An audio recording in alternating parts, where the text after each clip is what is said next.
Защо хората виждат едни цени на продукти в Германия и в Италия, а в България те са по-високи? Ако няма достатъчно производство българско, а клиент иска да закупи българско месо, това автоматично му вдига цената. Взимаме лъжиците и почваме всеки да опитва и си казваме, ето тази консерва е много вкусна, а в същото време е една от най-добрите цени и по този начин тя се озова в асортимента.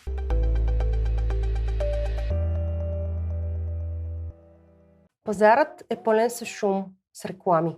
Днес сме тук, за да говорим какво стои отвъд шума.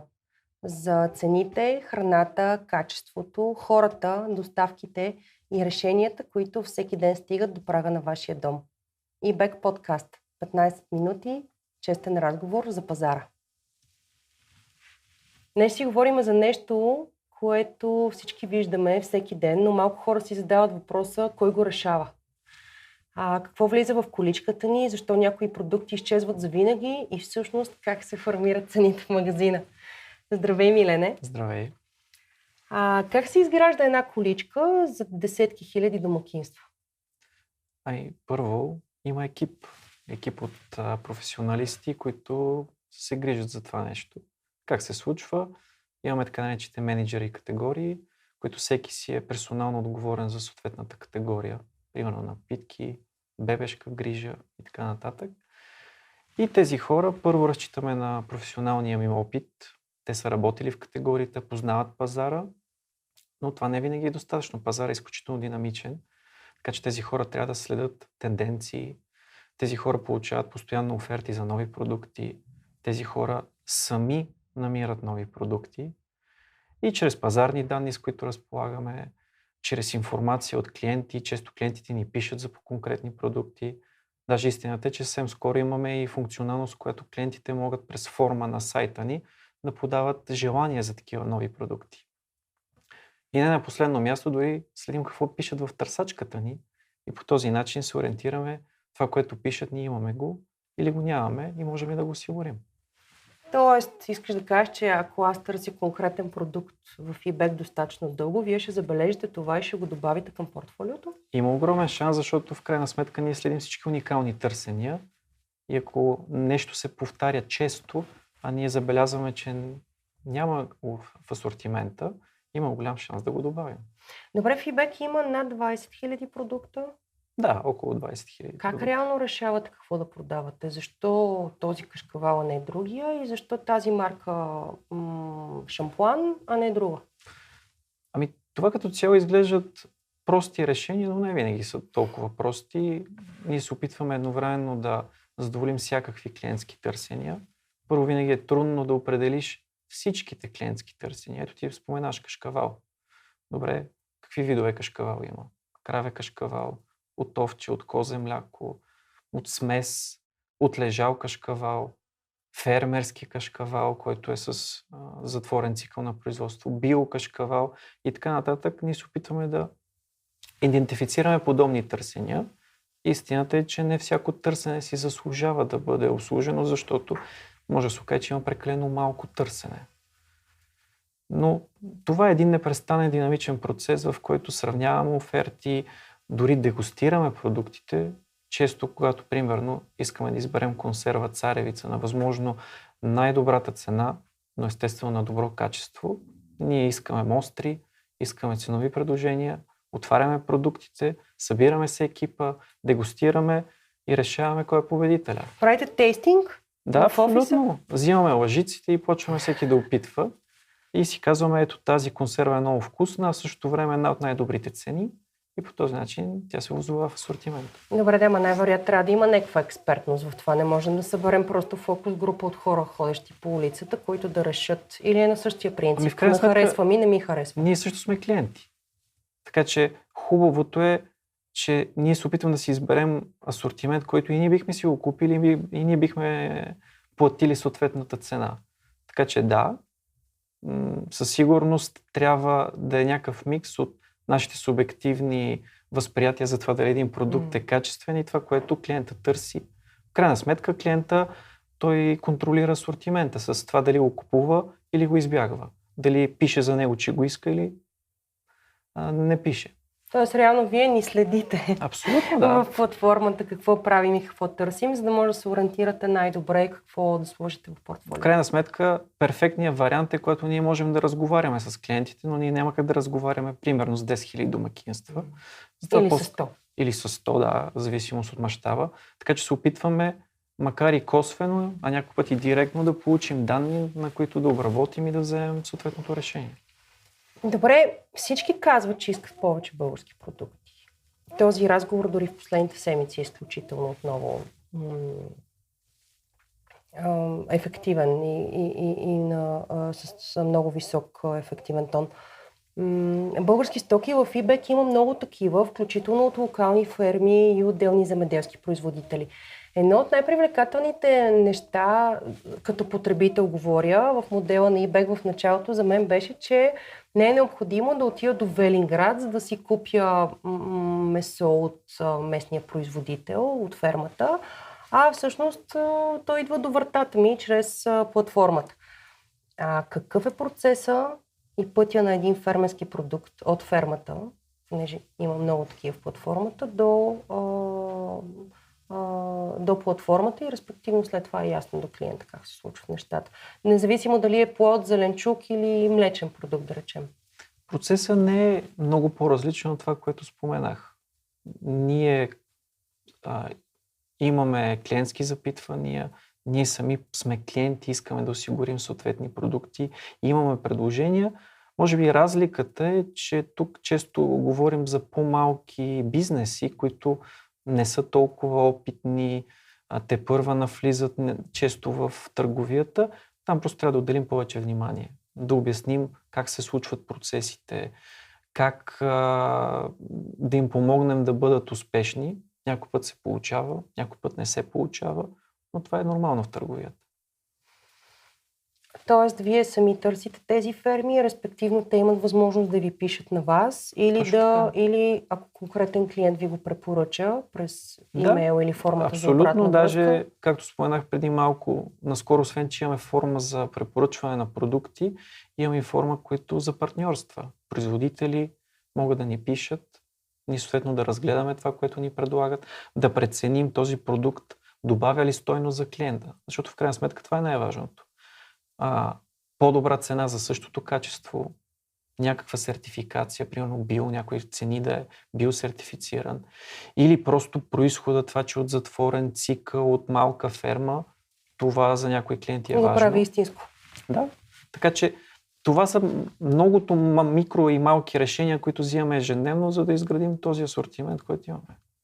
Така като те слушам, ако ти повярвам на 100%, портфолиото на eBay се акумулира от живия живот и от това какво харесват и не харесват клиентите, за да е достъпно за тях. Абсолютно.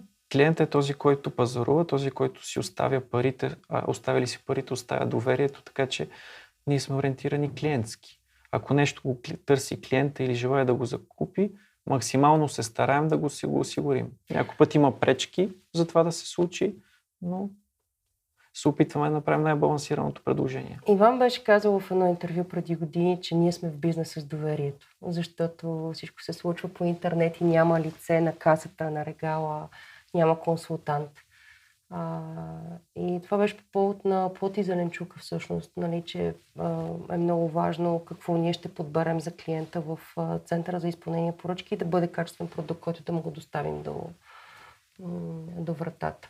Това с бизнес с доверието е много негова теза. Абсолютно много така е. В крайна сметка, когато отидеш в един физически магазин, ако има няколко некачествени домата, ти просто ще ги подминеш. Докато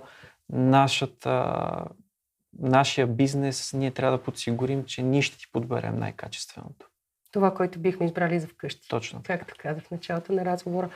Продавате българско прясно месо само единствено. Т.е. прясното месо в платформата е само българско. Защо не сте ли изкушени от вносните продукти? Ние се опитваме да гарантираме качество и сме си изградили модел как да го направим това. Първо, за да бъде един продукт пресен, той трябва да бъде с къса верига на доставка, което означава, че от фермата до кладницата и до търговски обект трябва да е съкратен пътя. Така че когато работим с български продукти, в случая българско месо, това е форма на гаранция, че продуктът е по-пресен.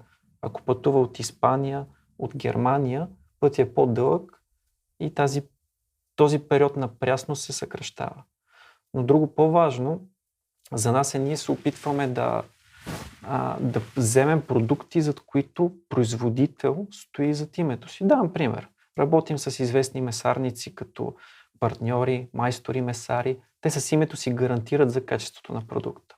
Работим примерно с ферма като Бредас, която те с името си гарантират за продукта. Ние не бихме искали да се озовем в ситуация, в която пускаме на пазара свински врат с произход, няма значение, България, Испания, Германия, зад който няма доверие, няма някой да гарантира с името си. И това ни е философията на бизнеса, конкретно с месо. Така да, ама това пак е българските производители и е много странно как по време на кампании или празници, разбира и Великден, Коледа, всички търсят българско месо, български яйца и така нататък, но в един момент трудно се намира в ритейл сектора. Защо? Това са нормални търговски процеси и ще вляза в малко по-голям детайл. Със сигурност за много от продуктите в България, ето в частност месо, няма достатъчно родно производство, което да задоволи цялото търсене. Ако българина предпочита българско месо и по време на такива кампании като Великден, където става въпрос примерно за агнешко месо, а то е с ограничено производство в България, самото търсене нормално вдига цените, защото има някакво лимитирано количество, което може да бъде закупено. Съответно, в такива случаи често има недостиг на месо и много търговци се обръщат в внос от други държави.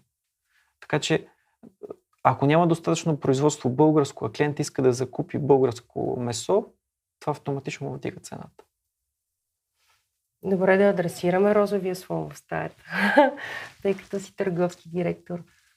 Защо хората виждат едни цени на продукти в Германия и в Италия, а в България те са по-високи? Същия бранд, включително в TikTok миналата година имаш такъв тренд. Хората ходеха и снимаха и вече правеха разлика дали е на акция или е в регулярна цена и снимаха и български регулярни цени. Защо става така? Ще обърна малко разговора. Ние често сме в ситуацията на клиентите. Ние също виждаме цени, които, хайде така да кажа, малко ни дразнят. Говоря за цени в Европа, но за разлика от клиентите ние по-скоро, защото това ни е работата, за нас нямаме логичното обяснение и сега ще ти дам един пример, за да бъда разбран. Преди известно време видяхме в сайта на Amazon Германия един много популярен течен шоколад на цена, за която ние не можем да закупим на тази цена в България. Тоест по-ниска? Да, от целия пазар в България, не фидбек. Конкретно цена, която ние като търговец не можем да намерим и да закупим на тази цена. А ние те първо от цената, на която закупуваме, трябва да си сложим разходите и някаква печалба. И ето, това за нас е дразнещо. Иска ни се да можем да купим на по-добра цена, за да можем да дадем по-добра цена на клиента. Но в същото време ясно знаем защо се получава така. Ето ще развия един хипотетичен пример с този течен шоколад. Дали е Amazon или някоя друга известна, примерно физическа верига в Европа, те обикновено купуват директно от фабриките. Съответно, ние купуваме от официалния вносител за България. Този официален вносител купува от фабриките.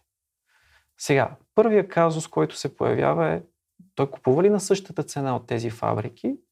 Отговорът е, не се знае, но с голяма доза сигурност купува на по-висока цена, просто защото обемите, които пласира в България, не са равностойни на обемите, които даден търговец пласира в цяла Европа.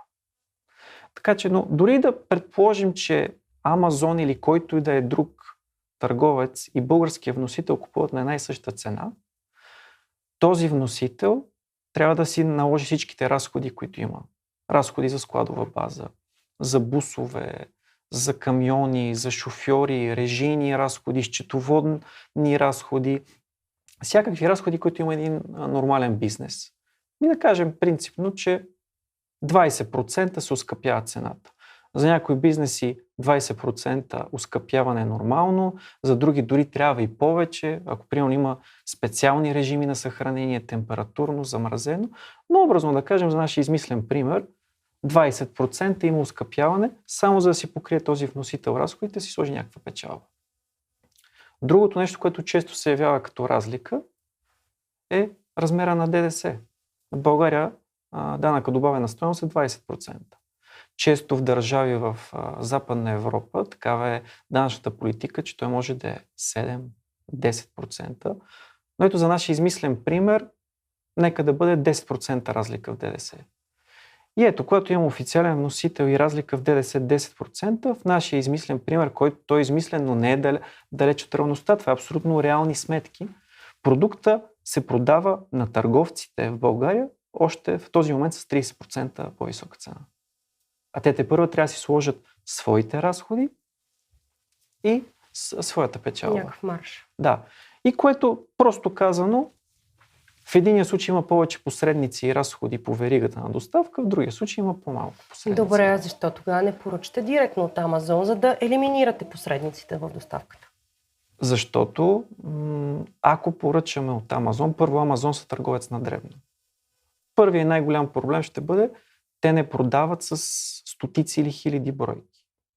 Но дори хипотетично да кажем, че... Имате един камион течен шоколад. Да, дори хипотетично да кажем Амазон или който е друг търговец на дребно, има много добра цена и готов да ни отговори с количествата.